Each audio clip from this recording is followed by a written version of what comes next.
Good afternoon. Welcome to the October 28th Water Commission meeting. We are live in recording.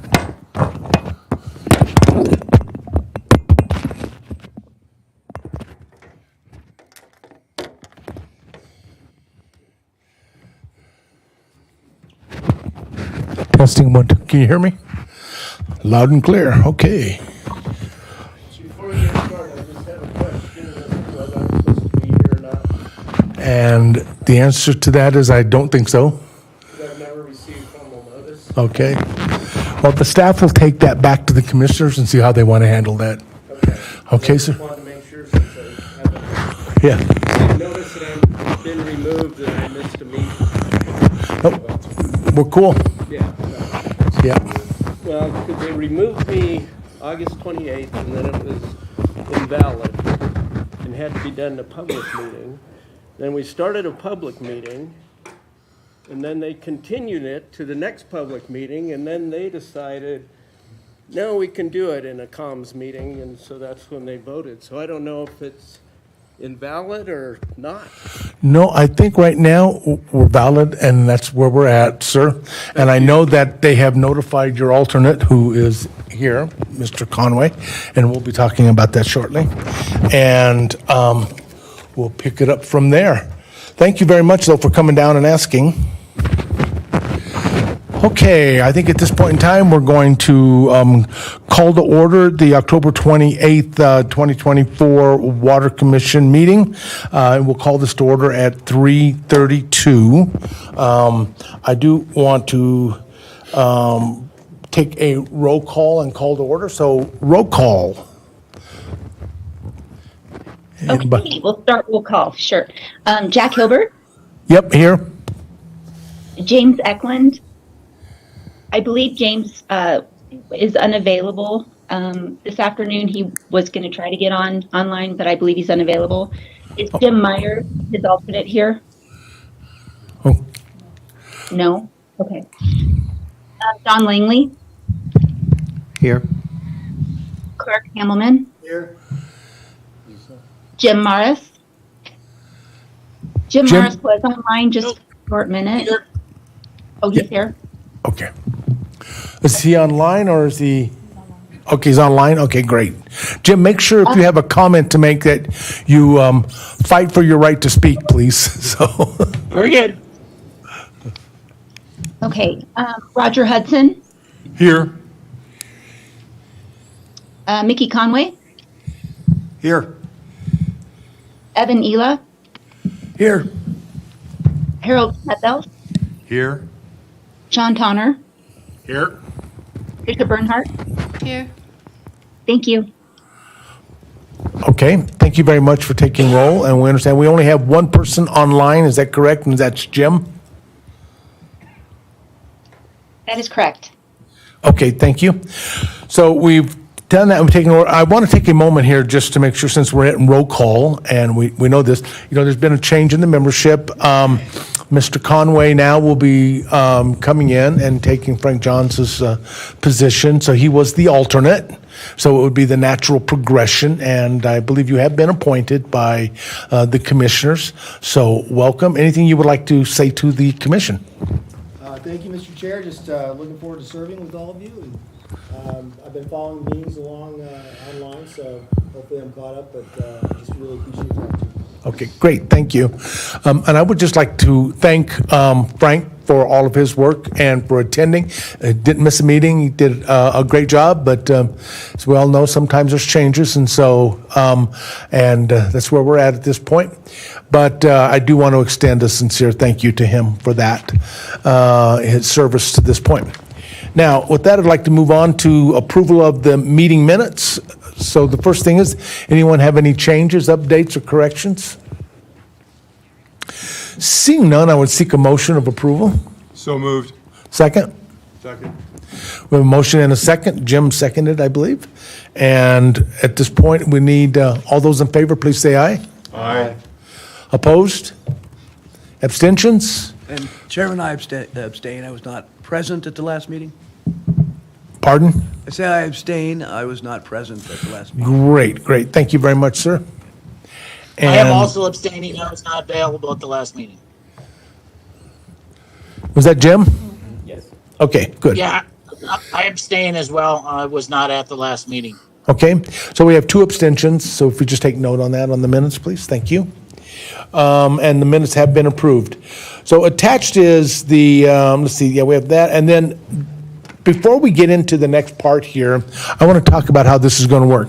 So the commissioners have asked us to look at doing referrals or review referrals, not do an official referral review, I like to say, but it's more of an unofficial methodology to get comments to the commissioners so they can get a feeling and things that they may have missed. So they will, from time to time, and I think we had a brief discussion with this a couple months ago, and from time to time be sending something down to the Water Commission members here to have us look at and provide comments. It will not be an official take a vote of approval, of thumbs up, thumbs down. There'll be no minority report. There'll be no majority report. Okay, this is merely to get a consolidation of comments, concerns, questions, or whatever each individual member may have. Also, you do not have to comment. You can just say no comment, or you can say, I'm going to comment online, or I'm going to send a letter to the planners on this application on my own, which you can do. And so that's where we're at on how we will be handling this. But the other way we're going to be handling them is that they're going to show up on a consent agenda. Now, for those who aren't familiar with consent agendas, what it basically means, the motion actually starts out with, I would approve the consent agenda with all items as posted. And then somebody would have to say, I would like to pull item 1, 2, or 3, or 4 for discussion. So we can pull items off, and then the consent agenda process would approve the rest, and then we would take it and go from there with some comments, et cetera. Then the only thing is then we take the last one separately, and then we send it around so somebody can provide their individual comments if they choose to do so. So it's kind of a typical consent agenda process where you have the opportunity to pull an item off of the consent agenda and have it discussed. But we still have to close the consent agenda. Yes, sir. And so the consent agenda, that implies that you're consenting and you are approving or disapproving. So there would be a yay or a nay vote. So what is if you're consenting and you're approving this agenda, you're approving it for what? Well, thank you very much. The answer is no. That is what happens in this case is that I'm actually just going to be asking, is there any item anybody wants to pulled off for review? The consent agenda, then everybody, there was no comments, and now we move on. And that's what we would do. Okay? And if you don't mind, Chair, Katie for staff, just because we also have a new member, the microphones to get them to work, pull the button towards you so they're on. And if you don't mind stating your name before you say anything, it helps with being more accurate on the minutes. Thank you. If I could also, Chair, just to Yes. Please, clarify Chris. Yes. on that particular Great, point. please do. We are using the consent agenda format, but this is not a consent item. There is no consent necessary. This is a comment or no comment. There will be no comment on any item that's on here unless it is specifically pulled and a discussion is had. Otherwise, the board will be told the Water Commission had no comment on these items, just to be clear. Okay. So, it's an interesting format. It's a different format, but it also falls in line with the fact of, we're a halfway official board of some type, but we're working hard. So anyhow, at this point, what I would like to do is we do have 2 of them that are listed today. One is the range preliminary plan. The second one is the established district determination for Dominion Water and Sanitation District. And with that, is there any item anybody would like to have pulled for discussion or comment? I'm not seeing any. Okay. Oh, I'm not Tricia. sure. I'm not sure I understand this process. Do you So- want to talk about one of these or make comments about one of these? Yes, I think we should all talk about it. That was the point of sending it all to us, so we could all read these documents. There's a lot behind these documents, and I think we ought to have somebody give a summary of everything that we read over the weekend or last Okay. week. What you're talking about then is a full planning review process, which is what you see at the Planning Commission and in the county commissioners system, where we have presentations and stuff made and things are brought forward. This is why the information is sent out in advance, so everybody has to read it. If you have a question about something, I'm sure you can ask that, and if the staff members here who can answer it, fine. But otherwise, then we have to have a whole cadre of staff members here. We have to have the whole thing. But this is not an official review process. So this is more of, I've read it, and this is my concerns, and these are my issues, and here's my comments. Okay, I've read it, I have concerns, and I would like to discuss them. There you go. So you need to ask me one of them or both of them? They're related. Pardon? They are related. I'm sorry, I can't. The two items are related. Right, so you want to pull them both? Yes. Okay, so with that, there has been a request from a member to pull both items for that person to provide their comments or anybody else. So we will bring them up, keep me honest here. So ma'am, do you have some comments and things you would like to share? Certainly. I mean, there are some big issues in here. Obviously, we're looking at, and we read through the summary of what the range is trying to do as a development, and the fact that Dominion is planning to serve the range with water, okay? At the heart of this issue is the demand standard, which we got into some discussion on Pine Canyon as well, and the request to change the demand standard from what is in 18A, which is the zoning resolution, to change it from basically 0.75 down to 0.2 or 0.25.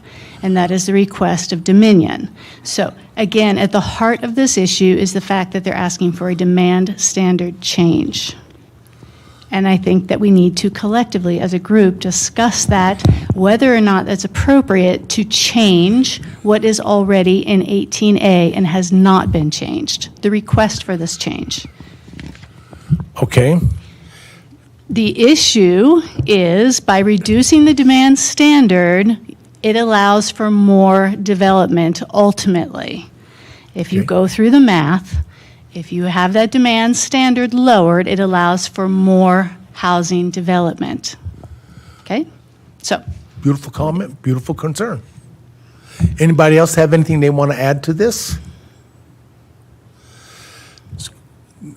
Harold, I would be cautious, other than, we're not in a public hearing, and I think you are, intimately tied to this particular thing. I'm just saying, I don't want to damage your own package, but you may want to think about it. Well, let me first disclose that I am a director of Dominion, so I'm not going to comment and will recuse myself on the Dominion change. Okay, I will speak, however, to the range and the importance of it in that it solves huge environmental issues in Plum Creek, and it finds a way to pay for it through new development. So what is being done is what the range had committed, that it would pay for a lift station because there's an open sewer lagoon at Levere's for the ducks to swim in before they go to Chatfield. And this will eliminate that, which has been an environmental catastrophe for our county for, it was state-of-the-art in the 1800s. But it solves that problem. It also provides a water source to Levere's, all paid for by new development, not on the backs of existing residents. So that is a large part of this. The demand standard, I would point out that Dominion is a renewable-based system as opposed to a ground-based system. But that's really too close for me for Dominion. That's just a fact. So I do think it is important, only talking about the range, that this is an elegant solution. It provides a sewer treatment for what has been a sewer lagoon and cleans up Plum Creek, and it provides a renewable water system to the town of Levere's and money to improve a system that's been contaminated with radium. So that would be the only comment I would make. I'll recuse from any discussion on the standards for Dominion. Did I do that right, Council? Okay, thank you. okay. Anybody else? Going once, twice, and the auction is sold. Here we go. Okay, that is the extent of the comment and everything that we're going through. So with that, we'll move on to item number 4. By the way, all comments will be captured by staff and will be shared with and passed on to the commissioners, both concerns and everything else involved, okay? Also, No, because they really are related issues, but okay. Okay. So, discussion and action items. We have a couple items. I'm going to have to get, obviously, Katie's help with this particular one. And it is the first one that we are going to talk about is the proposed 2025 meeting schedule. Has everybody got a copy of it in front of you? I think you do. It's just lists the 12 months in a row there, and those are the dates. Are any of those, Katie, I did not take a look, I think the 17th and the 15th at the end of the year, November and December, deviate from our normal schedule, which is the last Monday of every month, because obviously we know what those are, the holiday schedules. So, anybody have any questions or concerns about those dates? So if there's no questions or concerns, we'll go ahead and move forward, that those will be our 2025 meeting dates. Obviously, this is not all, because if we find out that time constraints with this RFP pending and everything else going on, where we may need more time or call an additional meeting, we will have to do that at that point, okay? Great. Moving to item number B, the water plan RFP update. And I will turn to Katie to give us an update, please. Thank you. This is Katie for staff. The RFP responses are due on November 1st. We did receive a handful of questions, and we worked through the subcommittee to answer those questions. They were mostly process-oriented, some clarification around the groundwater analysis part of the study, and those answers were posted about a week ago. And once we get the responses, we will get those out to the group as soon as possible, and then we'll talk through the review process at our next meeting and how the Water Commission would like to make a recommendation to the county commissioners.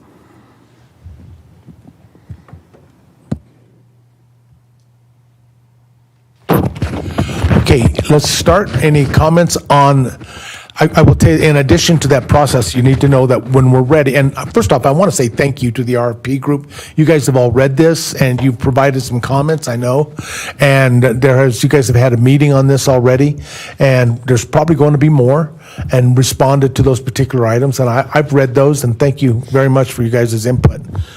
We appreciate that. And the update also is, we'll just have a conversation about this. Obviously, the RFPs are coming back in here soon, very soon, like I think it's the first week of November. Once we have those, they're going to be posted and we'll start that review process. And once we get those, we will then start taking them on. Where I would prefer not to put down a specific timeline when we're going to make a decision. I want to make sure that we vet these and give ample time to vet them and do what we need to do. This is a big decision for this county. And I just want to make sure that this commission, we've all had the ample opportunity to go through and vet it totally. There's not going to be, at least I would recommend, unless somebody wants to explain why, but a scoring system. I think the award is going to have to go based upon the merits of the RFP, of which we'll all have our opportunity to put that merit forward and to have that discussion. Now, that is going to be a time, only because it's an administrative issue at that point, when we're going to have to make a recommendation to the commissioners, who will then have to make the final decision. We will not make the final decision. We will make a recommendation to the commissioners, who will then make the final decision as to what they want to do. Because attached to that is the dollar sign. So, but I think they're going to be looking for a lot of input from this commission to be able to say, this is why we like this one, this is the pros and cons, this is this one, the pros and cons. Doing a weighted scale on this project just is going to be, I find that weighted scales on RFPs are only one thing, they're fodder for lawsuits.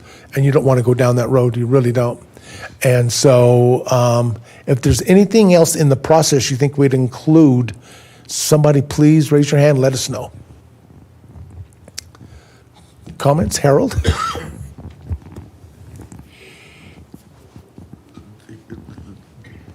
Don, you gave us some drafts here, some of the updates. Did you want comments on these at all? No, that went in. I know this is old, but, no, okay. That was before. That was before. Gone out. It's on the street. So it doesn't make any, the one thing I would suggest we want to clarify, already two things, is we're talking to these consultants, or looking at them, and that is there's this lawsuit that's up at the Supreme Court that was not included in our RFP drafts. That's why I brought this up. And I do think, if possible, we would like some insight on that, depending how the Supreme Court rules. That's the one that says, as I interpret it from just reading it, is after 100 years at your pumping rate, you have turned the well off. That's it. You get no more water. And that may have an impact, particularly in some of the older well systems out there. This was new to me. I didn't pay attention to it. I'm sorry I didn't see it before. But I think depending on how the Supreme Court rules, which should be at any time, we may want to adjust this to include that concept to try and get some edges on that problem.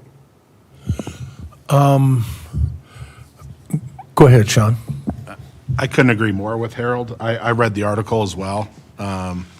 And given, and I know, Don, you should jump in, because Parker and Castle Rock are the two folks, I think, in the biggest bullseye. And then you have Denver and Aurora lining up with the state. So I think for our consultant to not have that at least acknowledged or addressed as we build a water plan would be a huge blind spot. So my question would be, but right now, we would have them address something that's a yes, no, for sure, maybe, meaning that we don't have a final decision, so what are we having them address? Yes, Don? Yeah, Don Langley. So that lawsuit has made its way through the Supreme Court. The court heard the oral arguments. They're in process of making a decision. The decision was expected in October, which feels like any day now. But it is the Supreme Court, so who knows? But I would say it's imminent, and I would certainly think we'll know what that ruling is before we actually start the planning process, right? So let me ask a question here of legal here. So the RFP responses come back, because I'm just trying to figure out in my mind how we send out something for them to respond to something that we don't have all the details on. But I think once the RFPs are back, we can, through the review process and through the award process, say, we need to add another item. We're going to amend the RFP to add one item, and that is, how would you manage this process, or for whatever? What would we do, Chris? I think what we could do is Chris Pratt for County Attorney's Office for the online folks. I think what we can do is we can process this normally. We can keep that in, as you like to say, Jack, a parking lot. And when we actually start making the decision, we can at that point reach out to them and say, hey, you've been selected as a potential finalist. We would also like your input on this question.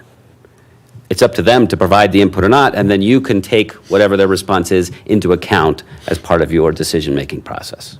Does that make sense? Okay. Sean? Sean Tonner. I think we're covered under the RFP because we go ad nauseum about the aquifer health, the how much years we have left in the aquifer and all that.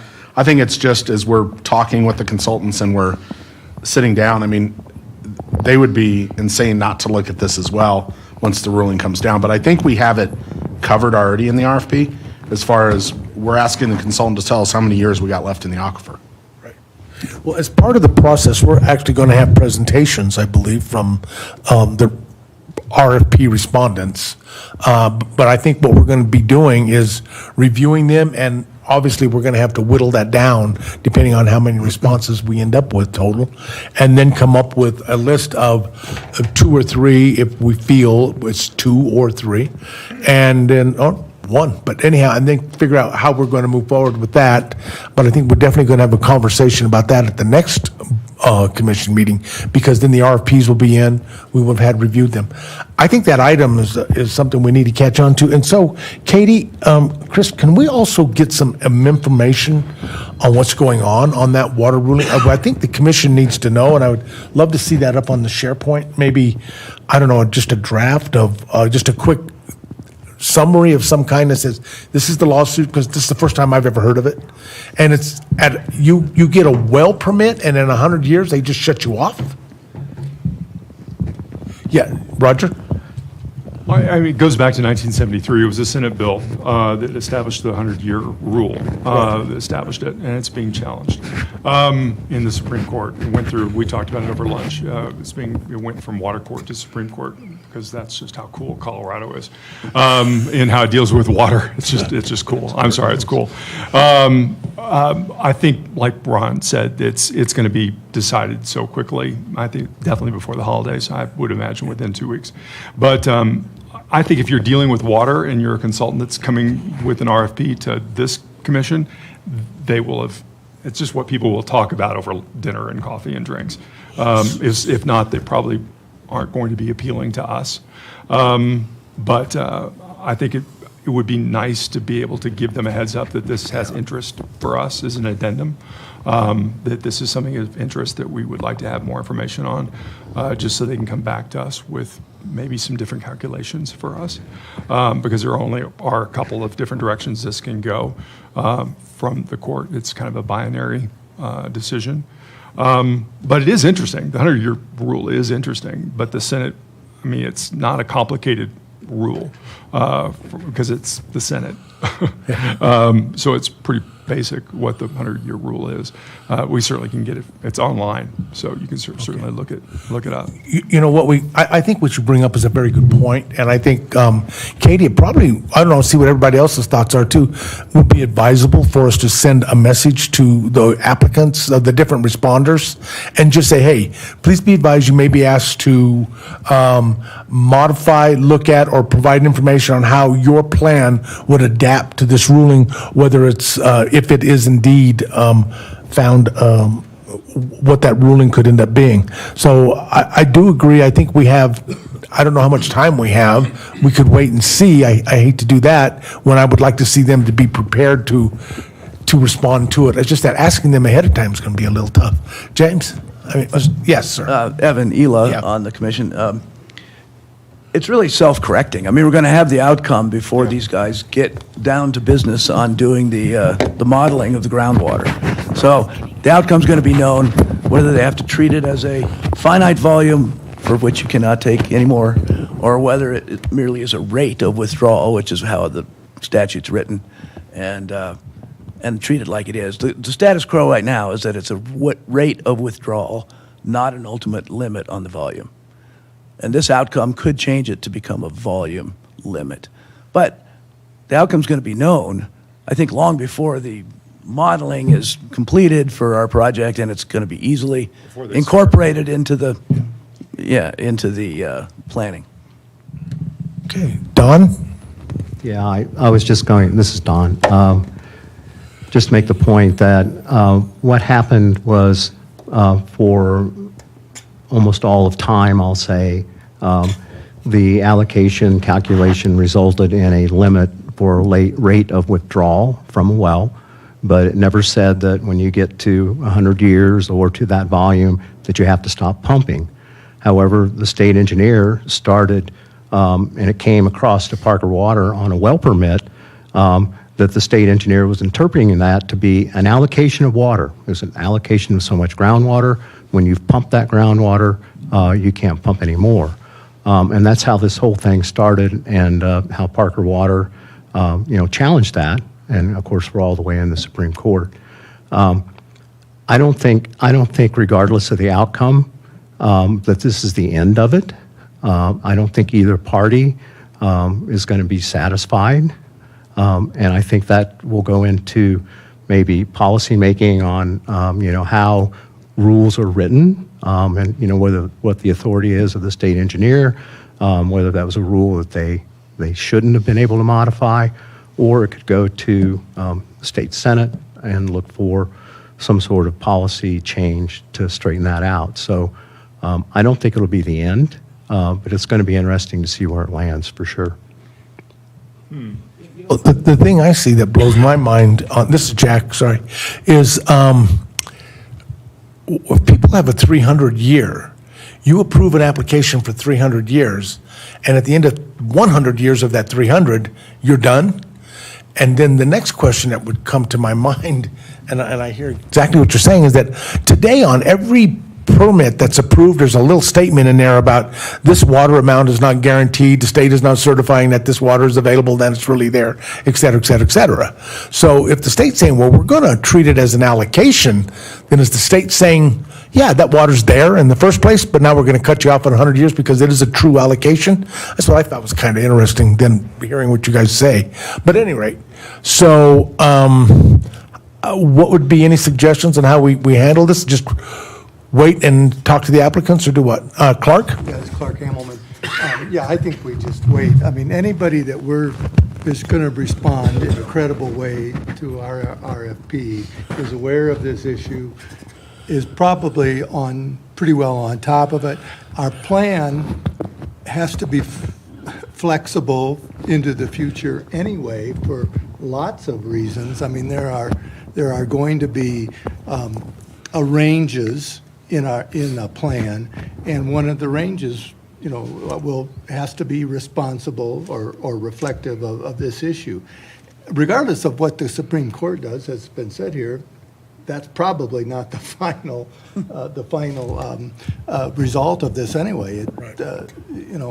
And there could be multiple change. I mean, there could be changes this year. There could be changes, 10 years from now. And our plan has to have the flexibility in it to be able to address those kinds of changes. Great. Thank you.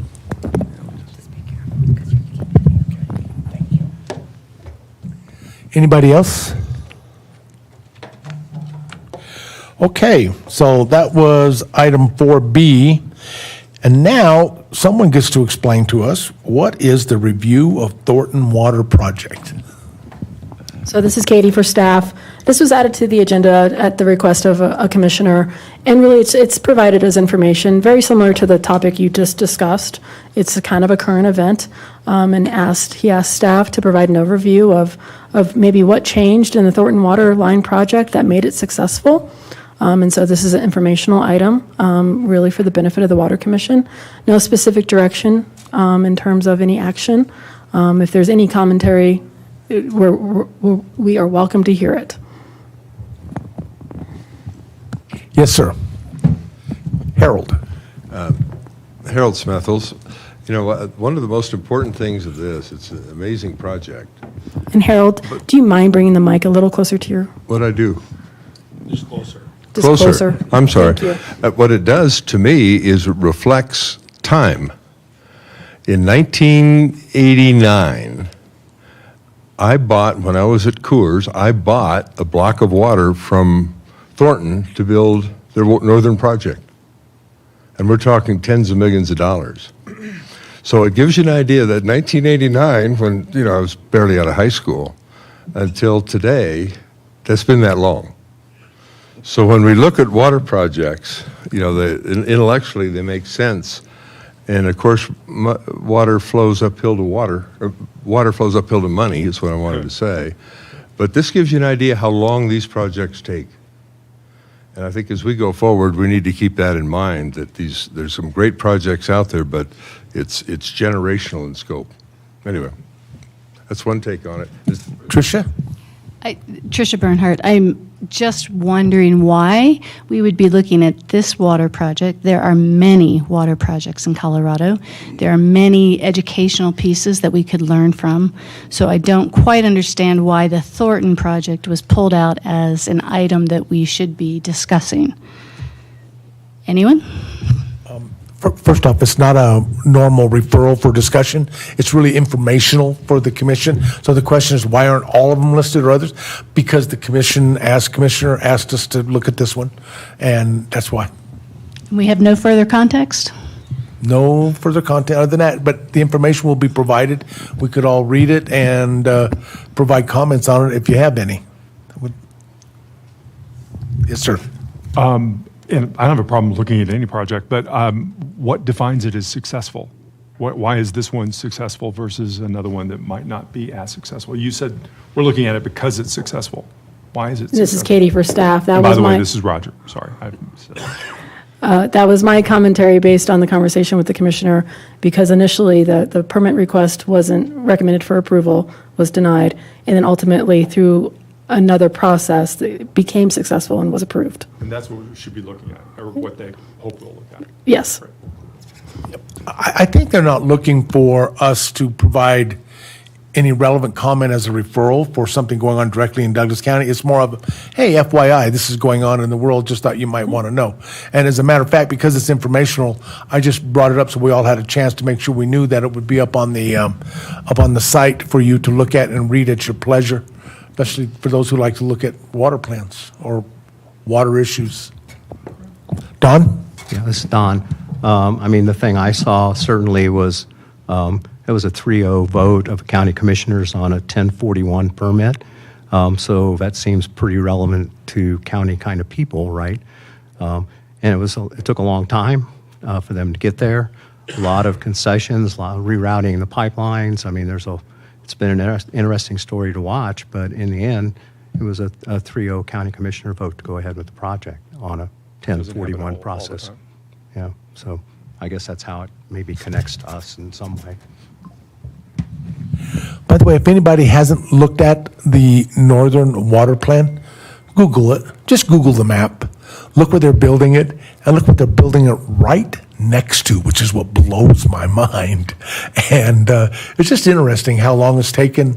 I remember Allard was involved in this little puppy way back when. But any rate, it's just interesting to look at that. So if you like to look at water projects, there's one you ought to just kind of funny. Take a look at it.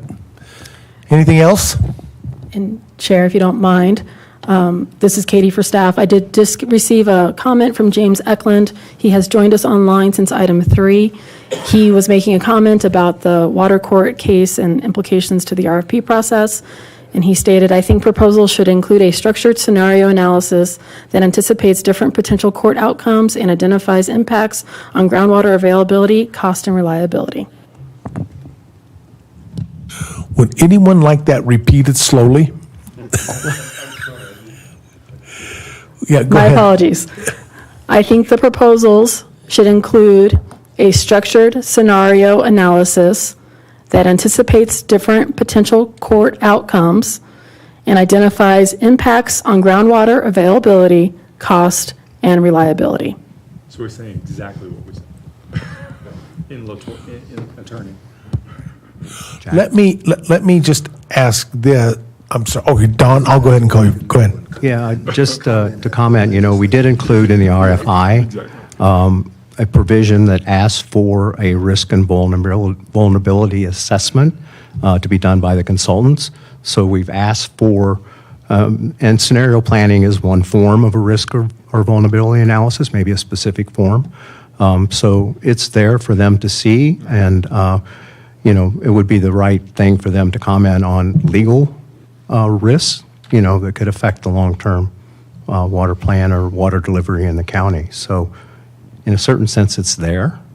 It's a question of whether they pull that out and respond to it. But we did ask for a vulnerability analysis. I'm sorry. We did ask for a risk and vulnerability analysis, and at the last meeting, we discussed scenario plan. James brought up scenario planning at that point in time, and we condensed that down into a more general term of a risk and vulnerability analysis rather than saying specifically scenario planning. I have a possible thought on that. But I'm going to wait and get Evan's comment. Yes.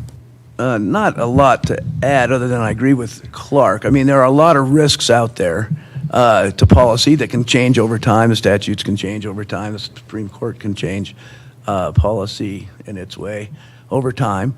But this water plan for Douglas County, it seems to me the ultimate outcome is some type of groundwater model that has all of the data of a lot of the wells that are currently existing in there and their rates of withdrawal and the amounts of water they've withdrawn to date. And it's easy enough to integrate these planning scenarios to say, okay, what if the outcome is putting a curb on the ultimate volume that can come? Or what if it doesn't? You know, I mean, I think those kind of what-if questions can be asked simply through the modeling once the model is built and established. And most of the cost is going to be in building the model, not in running scenarios on the model. So here's a question or a thought. What if we simply just ask staff to send a message to the respondents that says, hey, there's pending water legislation that could affect in some way the outcome of water across the state. We would like to make sure that you are aware that you may be getting, the recipient who was awarded this may be required to adapt and modify their response to adjust for that.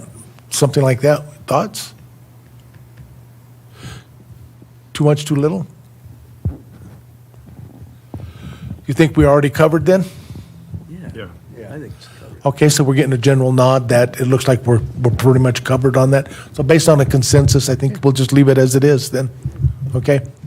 It's Clark Hamelman.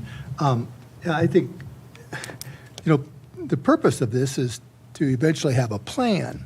And plans, parts of the plan can be affected by us. Parts of the plan are affected by Mother Nature, other things, and cost, and all kinds of different scenarios out there. One of them is the legal environment. And we may find that different analysis of the different legal outcomes may be something that we want to try to impact, or the county may want to try to impact. And so maybe, the data that we generate with this, based on whatever the current legal system turns out to be, is the kind of data we need to try to be a participant in changing the legal environment if it's onerous to the county. So, but again, I think the people that are responding to this plan are fully aware of what's going on, and this would be a logical, or should be, I guess it would be disturbing if they are not aware of it at all. That's not something that we want to have doing our plan. I do have this funny feeling that when they come in to discuss their responses, somebody's going to ask that question, so somewhere. So, okay. Anything else? I think consensus is we'll leave it lie where it's at right now, and we'll go from there. Harold? Harold, just a thought. I think we should know in the next few weeks what the Supreme Court's going to rule. If they rule in favor of Castle Rock and Parker, no change. If they rule against them, that could be significant change. And therefore, I'd like staff, if the case goes against Parker, this is Supreme Court. I know there are other alternatives that will be coming, but that normally Supreme Court's pretty final on those kinds of things. I'd like staff to put together some information to the extent you have it, because that may help us as we evaluate the submittals. What kind of information are you talking about? Just any information that's available on the impact of those cases. I can guarantee you there's a lot out there for that case. Remember what happens, you go from the rate of pumping to the absolute amount. So if you've been pumping at maximum rate and you have a 60-year well, like say your small district, you have 40 years left on your water supply. That's it. If that's what the interpretation of the Supreme Court is. So it could have, particularly in our distributed systems throughout the county, a major impact. So if the Supreme Court rules against them, I would just, any information that staff might have, I think would be worthwhile to share and would appreciate it. Just if Chris Pratt with the county attorney's office, we can try and accommodate that. I can't speak for all staff, but I can say if the decision does come out in the next few weeks, a few weeks later, we're not going to have a whole lot of information on the impacts. I think everyone impacted will still be assessing what it's going to be doing to them individually, and I don't think the county is going to have much more than a surface level, not much more than what you just said right there, that this is going to impact the long-term viability of some of their water supplies. Exactly how, we don't know yet. They're looking at that, and we don't have much more information than they would. So I'm not sure how much more we could provide than that. If that's all you're looking for, we can certainly do that. If there's nothing out there, there's nothing out there. Okay. Sean? Go ahead. Sean, I think back to Evan's earlier point, I think when they build the model, we'll know what the decreed amount was, how much is left on that, if it goes against Douglas, I'll just say against Douglas County. We'll know what the decreed amount was, how much has been pumped to date, and what's the life left on the well. And I think, to your point, Harold, having that model built, then we could show real quick and we can say, okay, this community has a 7-year water supply, or this community has a 70-year water supply. But I think that model is going to be so critical. Yeah. Jack? Don? Yeah, this is Don. First of all, I think if it stands, it will be for new permits, new well permits. I don't think this reaches back to every well permit ever written. So it would be affecting everything going forward and put a 100-year limit on that. And it's every well. I mean, it's not just, water suppliers or, it's every well. If you're going to drill a new well for watering stock, it's going to have an expiration date on it. So it's pretty impactful. And I'll double check to make sure I'm not saying something wrong here with our attorney, but I think it is for new permits.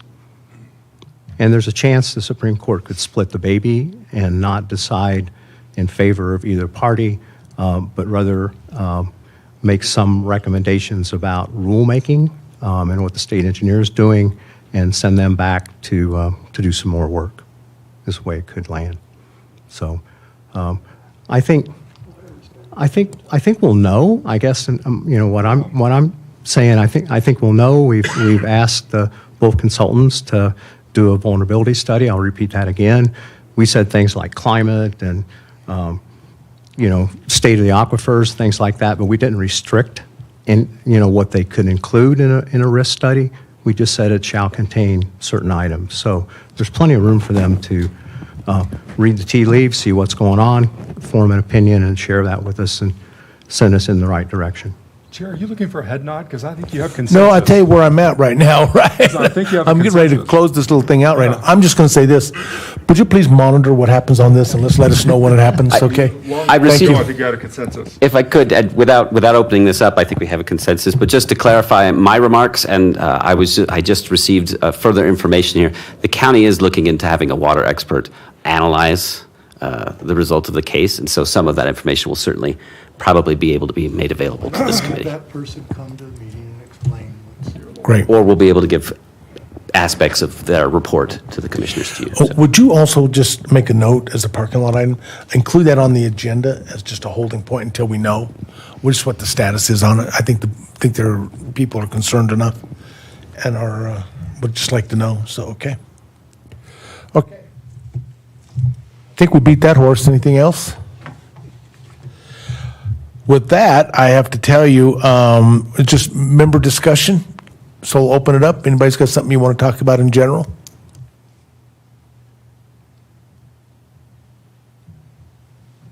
Nope, it looks like we don't, so I don't have anything else. And with that, again, William, welcome aboard. And at this point, we'll have to call it adjourned. Thank you very much. Gift of time, what can I tell you?